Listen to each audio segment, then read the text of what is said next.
My name is Angel Torres. I am the clinician or therapist here at the Residential Adolescent Program. I've been working for Stuart Marchman for 15 months. I am a transplant from New York City, and I have been working in the substance abuse field for about 8 years. Generally, I used to work with substance abuse and HIV/AIDS in New York. So basically, I used to work harm reduction, but then I decided to get into more of an abstinence program, and initially I started working in the residential program with adults. After about maybe 2 years of working with adults, I decided to work with adolescents because I believe that it was in our youth that we got introduced to substances via alcohol, cigarettes, marijuana, which were basically the gateway drugs.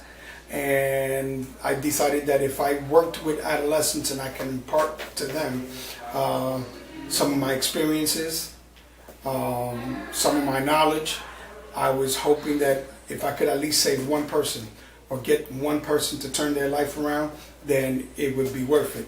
A lot of them choose to use drugs to escape specific traumatic events that have occurred in their lives. And so the Residential Adolescent Program, specifically Stuart Marchman's, is a really integral component to the community.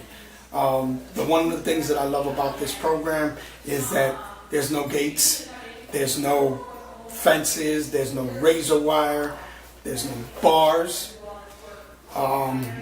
It gives you that sense of freedom because, and the reason I say this is because a lot of the kids are on probation, court mandated.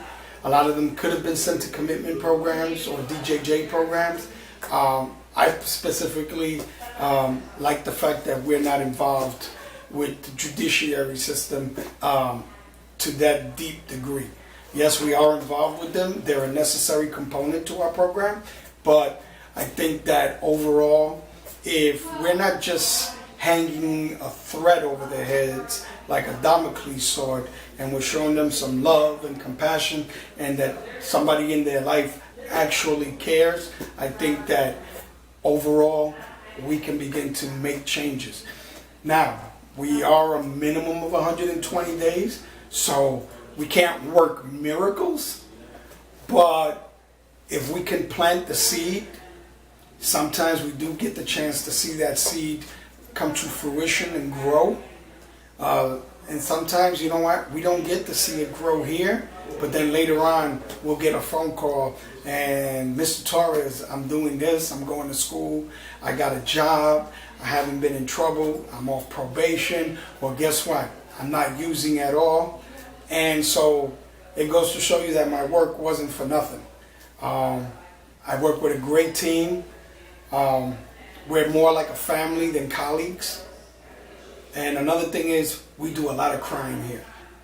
We shed a lot of tears for our clients because they're not just clients, they're our children. You know, we actually do love our kids. And, you know, it hurts us when they don't succeed. But when they do, we are just so proud of them. And this is not a job for the weak. You have to be very strong, but you got to have a lot of compassion, a lot of love, and a lot of heart, and you got to have a lot of understanding and empathy from where these kids come from. And so that's my job.